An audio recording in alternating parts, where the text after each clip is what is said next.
In this video, I'm going to be breaking down a song of mine that has over 130 tracks, and the whole purpose of this video is to show you what is actually happening under the hood. We're going to pull the curtain back so you can get a really good idea of what is actually happening on some of the records that are being put out. Because here's a little truth bomb. On a song with 130 tracks, it's probably not what you think is happening behind the curtain. Let's actually jump in and check it out. So the very first thing that we're going to do is just take a look at the session. This is what we're looking at.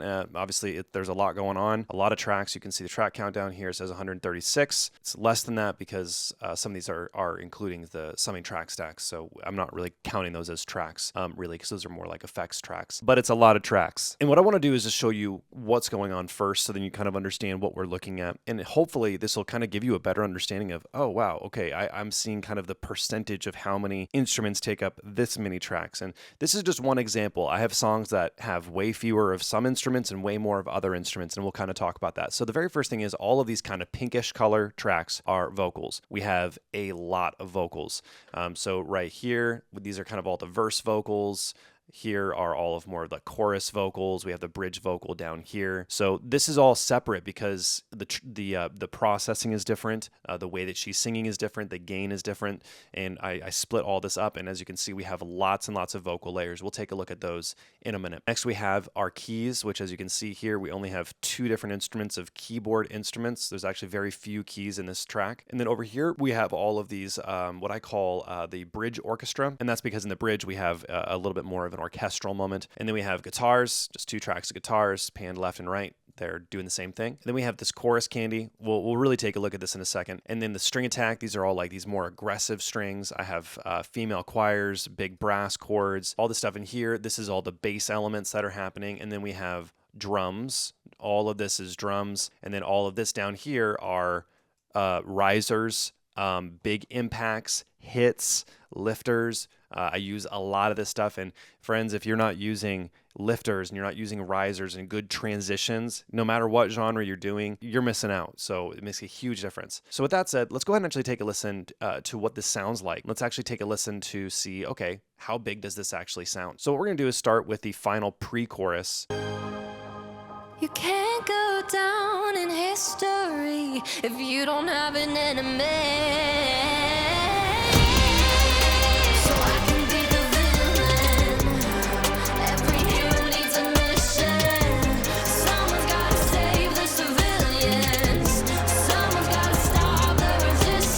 All right, so there you go. Obviously, this sounds really big. It's kind of a monster track in a lot of ways. It's a villainous track. And there is a lot happening in this final chorus, but the very first thing I want to start with is even in the midst of having, 130 tracks, look at how much empty space there is within this whole production. Look at how many moments there are where there's very little happening.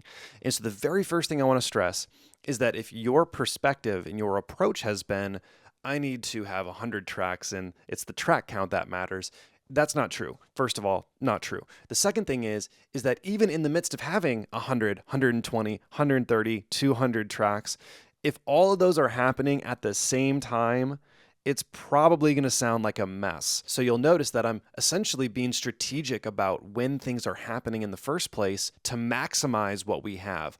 I'm using all of these different sounds, these different elements in such a way to make it so the song is more interesting. This is kind of an arrangement thing. We're not going to get into that in this video. I have other videos about that.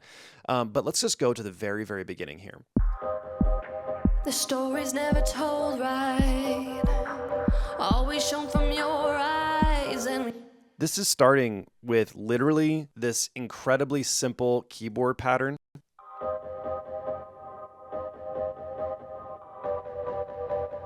And then I just have a very simple kind of groove going on that's kind of like a filtered out drum just to give a little kick and like a verbed out snap. That's it. And then it's just a lead vocal. That is literally it at the beginning. It's not like we're just starting and like, boom, punch you in the face. Let's go.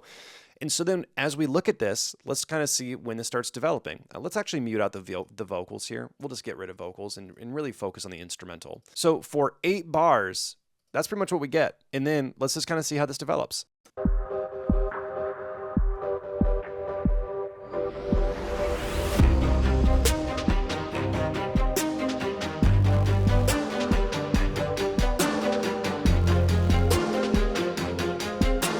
Okay, Okay, so now we actually have a little bit more going on, right? And so just listening to that, I think the first thing you need to ask is, what do you hear, right? So rather than looking at how many tracks are going on, how much is happening, I think the first thing is, what do you hear audibly? What I heard is dun dun dun dun dun dun dun dun dun dun dun dun dun dun dun dun, the strings, right? So the kind of almost like a cello, right? I don't know how many tracks that is. Unless we actually look at it, you wouldn't know how many tracks that is if you're just listening to the song. The next thing I hear is a kick and like a delayed snare thing, right? I hear drums. So let's just take a listen to just the drums.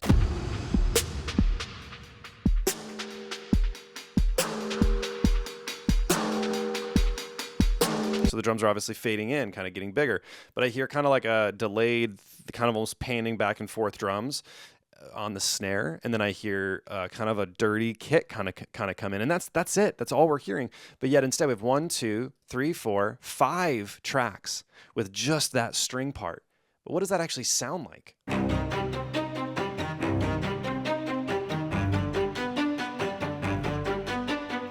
Guess what? They're pretty much all doing the same thing except for the low strings, which are just essentially doing the chord changes. That's it. It doesn't even sound like amazing or anything like that, but it blends really well. And so I'm using this sound. Let me add this one. Let me add this one. Let me add this one.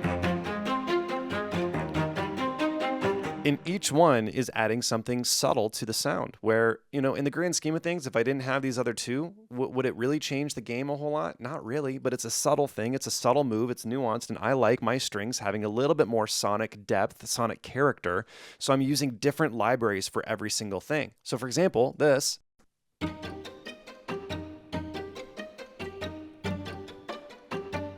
That sounds very different. It has a lot more of the attack because it's coleño, which means the bow is actually upside down when they hit it. The point I'm trying to get across to you is that as a listener, you're not hearing, 5 different tracks. You're hearing one idea, one singular idea. So when you're producing, don't think 100 tracks. That means I need to have 100 different ideas. That's incorrect. It's probably still going to only be a few ideas with 100 tracks that are basically shouldering the load together on it. Okay, and then we go to the bass, and we actually have 2 bass elements here. Here's the first one. It just adds like this kind of dirty motion, and then we have the more of a bigger one. So the thing is that if I were to take out this one that has a little bit of almost like a swing to it, oh man, all of a sudden it's like that sounds so different. Like when you hear them separate, you're not thinking, oh man, yeah, that sounds like it's going to add a whole lot, right? Versus just one. I mean, that sounds good, right? But then you put them together and all of a sudden it actually creates something unique. So again, using 2 different bass sounds to accomplish one sound. So again, there's perceived sound and then there's the actual sound. There's what the listener is hearing, which is I hear bass, versus what we are doing, which is adding more things together to create a sonically more complex sound. And I want to stress too, none of this is mixing related. Like if we were to look at this, it's like I got a couple compressors on this. I have a little bit on this, but it's really just adding some distortion on effect rack. That's pretty much it. There's not a lot more going on. We've got this. And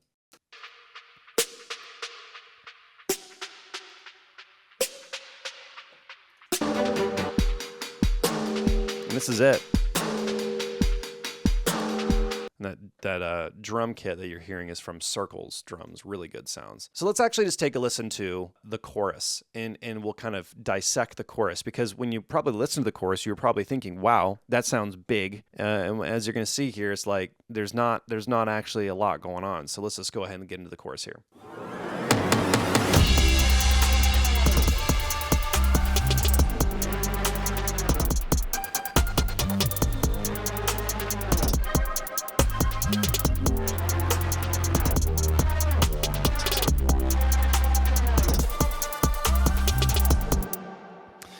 So there you go. That's the chorus. I mean, I think it sounds great. I love this chorus. And what happens is that, first of all, there is a lot of room for vocals. That's the very first thing you need to understand, is that when I'm approaching a song like this, I'm thinking about what is the song going to be with vocals. I'm not thinking about how does this sound just as an instrumental. Because you might be hearing that and you're like, yeah, that sounds big, but it sounds like it could be bigger, which the final chorus is. We'll talk about that in a second. But now let's actually put these vocals in and see what you think. So I can be the villain. Every hero needs a mission. Someone's gotta save the civilians. Someone's gotta stop the resistance. Now all of a sudden it's actually full, right? Now there is space for those vocals. The vocals, if there was too much happening in the instrumental, the vocals would feel buried. There's already a decent amount of rhythm happening. There's a decent amount of kind of ear candy moments happening. Like if we're just to look at some of what's going on here, there's some really fun things happening in my opinion. So for example, this is just the bass.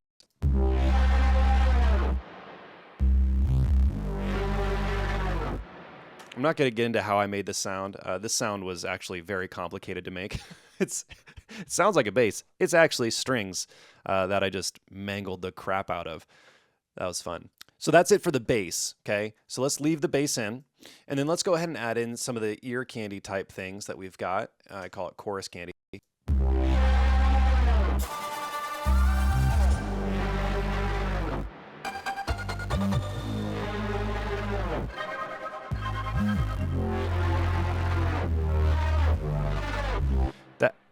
That's basically the chorus. There's no keyboards. Look at this. There's no keyboards. There's nothing just doing chords at all. I dropped the keyboards. It's literally bass and then just the ear candy and then drums. That's the chorus. Ready? So I'm just going to add the drums in and then you're literally getting like the entire chorus.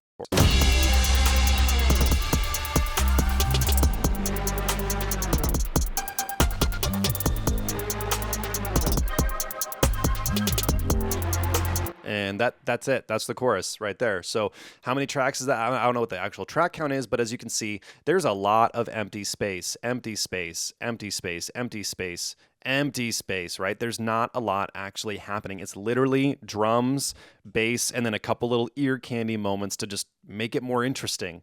That is it. So why does it sound so big? It sounds so big because there is actually space. And this is the thing that I think a lot of producers get wrong is they think if I want it to sound big, and by the way, I did this too many, many times over the years. I'm thinking I want it bigger, so I'm going to stuff more into it. I'm going to put more into it. Instead of thinking I want this bigger, so I'm going to maximize what is there. I don't need to have a ton of stuff. I'm going to find sounds that already sound big, and then I'm going to maximize those sounds so that they actually have space to be big. In order to be big, you have to have space to be big. And then also, again, on a song like this where there are vocals, we need to make sure that there is actually room for those vocals, which there's plenty of room for those vocals. Let's go ahead and take a look at verse 2. I'm going to go ahead and play this through without the vocals. And you're just going to, I want you to really pay attention to the development of this. Okay, I'll kind of scroll through so you can see a little bit. But as you're going to see, starts very simple.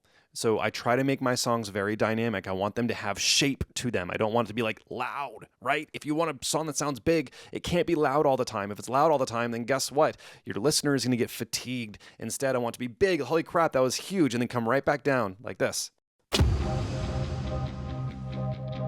Got the keys, guitars, and that's it right here. Nothing else.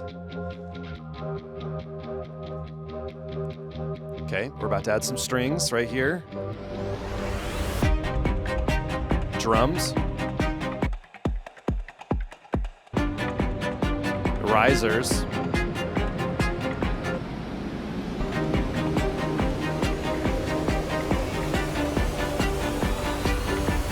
Then come back down.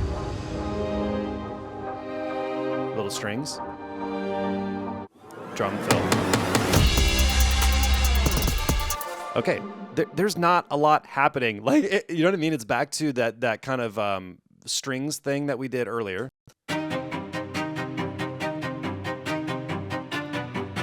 That's it. That's it. And then the drums are so simple but so effective.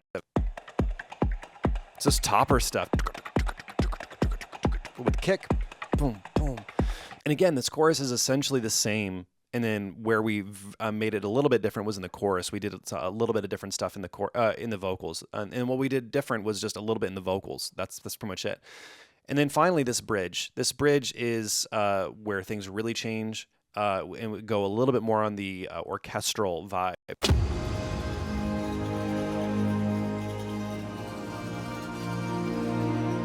But notice, they're pretty much all doing the same thing, right? So this isn't like, oh my gosh, you have like 100 things going on. First of all, it's like 1, 2, 3, 4 at that moment. It's 4 things at that moment, 4 sounds, and they're kind of just doing chords. Like, to be honest, there's nothing fancy about this.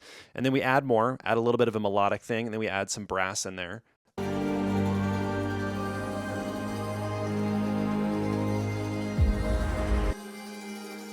There's one sound.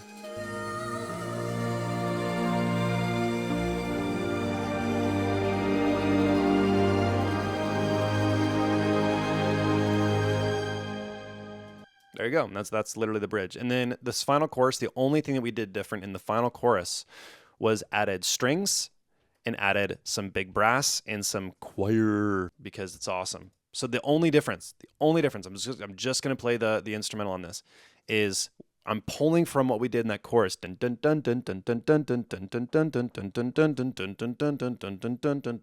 the strings. And then I'm putting that in the, I think I said chorus, but I'm taking that from the verse and I'm adding that into the chorus, which, by the way, this is another just cool little musical thing you can do. If you want to help tie things together, pull something from a verse and then plug it into the chorus. Guess what? Your listener will be like, wow, I feel like I've heard that before. I just don't know when. And then I'm adding a little bit of extra energy with some brass and choir stuff right here.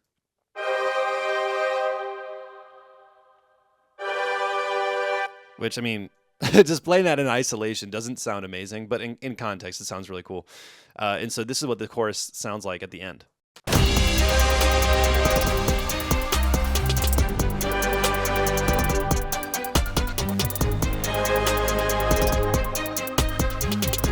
So guys, so friends, like, look, it's so easy to think, there's so many tracks, but look, just think about what's really happening. Use your ears and like digest what's really happening and realize that so much of this is from section to section using different sounds, from section to section using different types of things, blending things together, layering things together. It's like, hey, we have this one little arpeggiated thing, but I'm gonna have 4 different string layers doing this so that it sounds bigger. And then finally, we got to look at the vocals, because the vocals, as you can see, takes up almost half of the entire track count. There are lots of layers, and what you'll notice that we have doubles.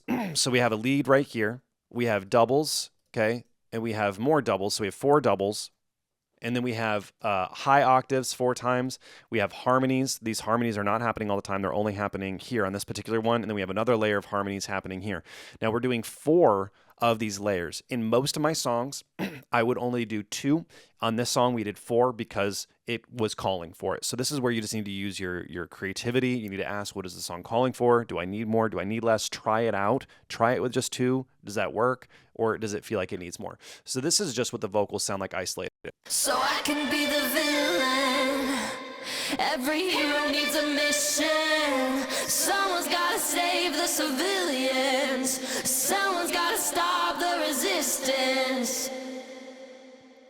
And at the end here, we use this, use some like little altar boy to give that monster sound. I can be.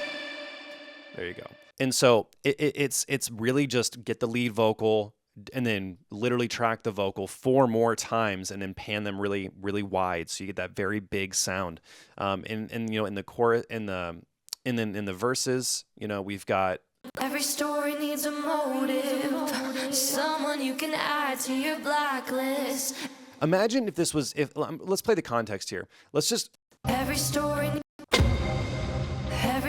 needs a motive. I'm going to show you what this would sound like if we didn't have the vocal layers. It was literally just a single lead vocal. Now this is going to be a little bit quieter, but. Every story needs a motive. Someone you can add to your blacklist. And you'll never know who to blame when the stone cold killer in the mask is never caught and never named. Let's just start by saying she's got a great voice, right? So you could definitely mix this louder, mix it punchier, and get it there, right? Like, I'm not saying that would not work. What I'm saying is it sounds way more effective to add the layers. So let's listen with the layers now. Every story needs a motive. Someone you can add to your blacklist. And you'll never know who to blame when the stone cold killer in the mask is never caught and never named. Darkness. Also notice that on Never Named, we did that, which I'm not going to get into all the processing. As you can see, there's quite a few plugins on that one, but Darkness running down your spine. I know that I make you feel alive. You love the chase. also, the thing that I would say about vocal arrangement, vocal production is use words and phrases that are really cool to accent them with harmonies and layers. So, for example, in this moment, this is part 2 of the verse, essentially, verse 2b, if you will. Notice that there's no harmonies until we get to here. And notice the line that she's saying. It's a very interesting line, and that's why we did it. So listen. Darkness running down your spine. I know that I make you feel alive. You love the chase. I love the game, and it takes two. So you love the chase, I love the game. That's such a cool line. So we're going to accent that line by putting more harmonies, by doing some octaves, by doing more doubles, right? And making it so that it gets accented to the listener because we're saying, hey, we got more vocals happening right here. And naturally to the listener, they're going to hear that and be like, wow, that's a really cool line. Whereas again, let's just listen to it without any of those layers. Darkness running down your spine. I know that I make you feel alive. You love the chase. I love the game. I mean, it doesn't hit nearly as well. Let's just listen to it again with just that part. Alive. You love the chase. I love the game. I mean, there's no comparison, in my opinion. It's not even close. So, in my opinion, on songs like this is not every song, by the way. I've got some songs where it's like literally like one vocal. You know, I have a song on my record that this was on where it was a single lead vocal. That was it. Like the entire song. It was just one lead vocal the whole song through. And then you got this song with like 50 something tracks of vocals. And then I have another song I'm working on called a version of O Come O Come Emmanuel that has like 60 or 70 vocals. It's just like enormous. So I hope that walking through this can do a couple things. The first is I hope this can give you some peace of mind to see that one, a huge chunk of this track is vocals. You take out these vocals and this is now like a 70 track vocal or a 70 track instrumental instead of 130, right? Or maybe even less. The second thing I hope you can see from this is that when you have a lot of tracks going on, let's just say 75 on the instrumental, they're not all happening at the same time. We are being creative and strategic about where things are happening to keep it interesting. If you have a track where it looks like this the entire song through, like all these stacked on, if your whole song looks like that all the way through, I would make the case and make the argument that your song probably lacks dynamic variety. It's probably not dynamic. It probably needs a little bit more breaking up. It probably needs you to rework that arrangement. And then finally, I hope that you can see that a lot of what's going on in this track is layering. It's actually doing the same thing. There's never 100 things happening. It's usually 3, maybe 4 things happening that really your ear can latch onto.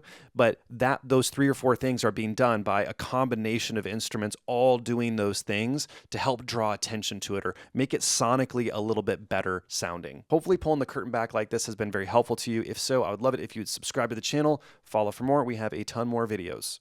See you soon.